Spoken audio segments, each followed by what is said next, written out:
Primitive Life, a novel by Louise Richardson, read by the author. Chapter 1, Part 2.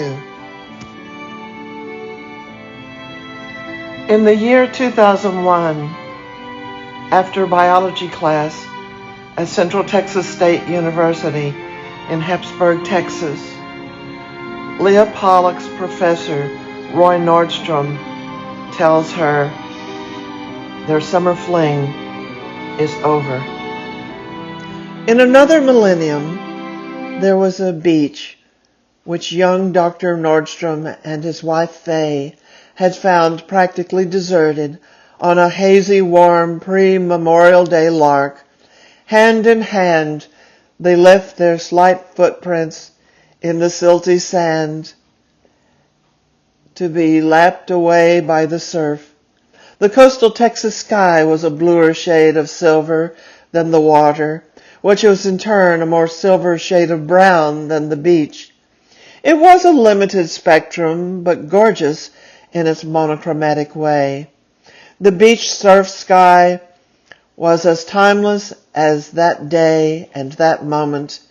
A hapless shrimp boat had been beached in the shallows. Forever distant, never to be reached, not a soul did they meet on their stroll, and when the diffuse sunlight eventually faded away, they ducked behind the sand dunes and made love until the piercing stars hung at arm's reach. Faye awoke eye to stalked eye with a ghost crab. She let out a sharp scream, and the crab scurried to the safety of its hole in the sand. A line of pink strung along the ridge of the dune, and a yellow egg yolk sun bubbled out of it, rising higher in the sky, dividing blue above from silver brown below, and switching on the sounds of surf and seagulls. She pulled her beach towel tightly around her and sat up. Roy was down on the strand, cooking eggs and bacon on a gallon-sized coffee can he had fashioned into a stove. "Can't you read the signs? They say no camping and no fires," she said, approaching him from behind. "Shut up and eat," he replied affectionately, handing her a paper plate of breakfast. "Where did you get the grub?" "There's a bait and grocery store just over the dunes." "You're sure this isn't bait?" "Can be. I caught some blue crabs with bacon on a string when I was a kid in Baltimore."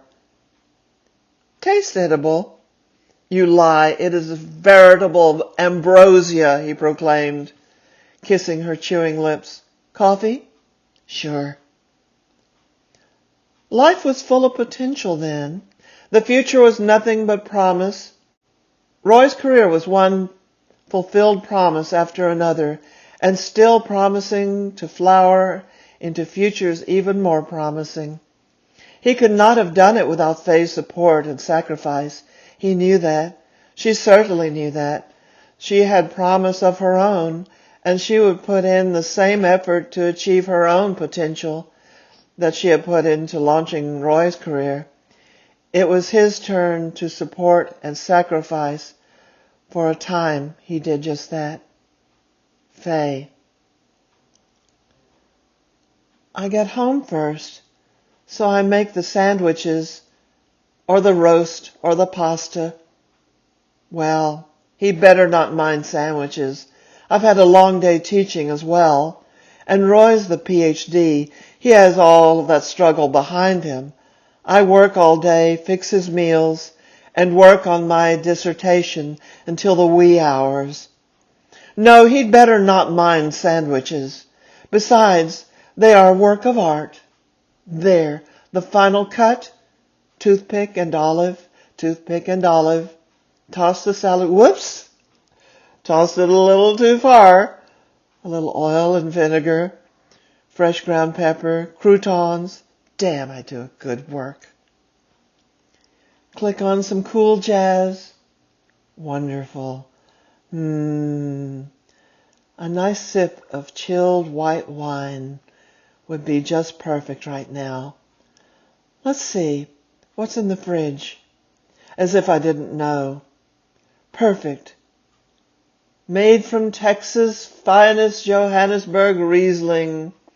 Dry, but with a hint of fruitiness. To the cabinet. Wine glasses, glasses, top shelf, nice. Quick rinse in the sink, pouring the white amber liquid as it catches the last rays of sunlight. Sipping as the golden hour melts into the dusk of mauve skies. I've waxed poetic. You have to wax it and buff it or it'll go dull on you. Ha! Nice nose, the wine. That is, not me. Well, I have a nice nose too. Paid enough for it.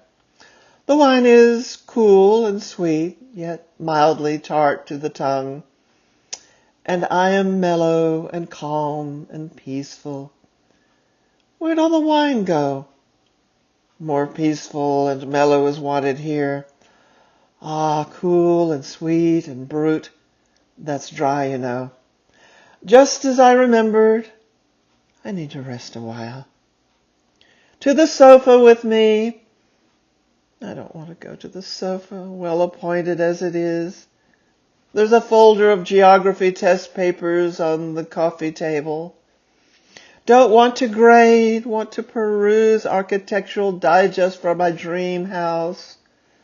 Want to sit and sip and take in the nice sweet music in the air. I'm starting to wax again.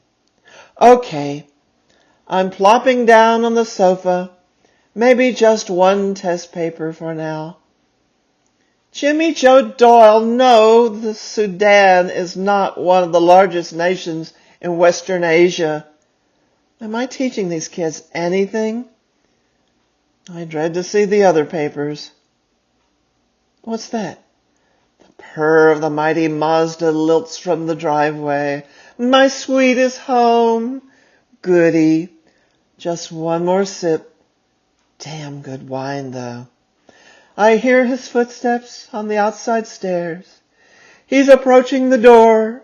Be still, my heart. The apartment door creaks open and it's only Roy. Why can't it be Harrison Ford just once? Glass of wine, darling? A bit early, isn't it, Faye? He says. First glass of the day. Second bottle, but first glass. Just as the golden hour melts into the mauve of dusky skies or something like that. A bit late, aren't you, dear? Traffic, he says. Oh, traffic. I'll just gather my test papers and I'm off to the bedroom for a little exercise in ignorance and futility. Join me? Maybe later, he says. There's a nice turkey sandwich and salad in the breakfast nook. Help yourself. You're not eating, he asks. I'm filled with the warmth of the finest Johannesburg Riesling Texas has to offer. Who needs food? Well, that's another evening ticked off the calendar. Hope I can stay awake long enough to finish grading these jokes. Screw the dissertation for tonight. End of Part 2, Chapter 1, Academia. Primitive Life, a novel by Louise Richardson.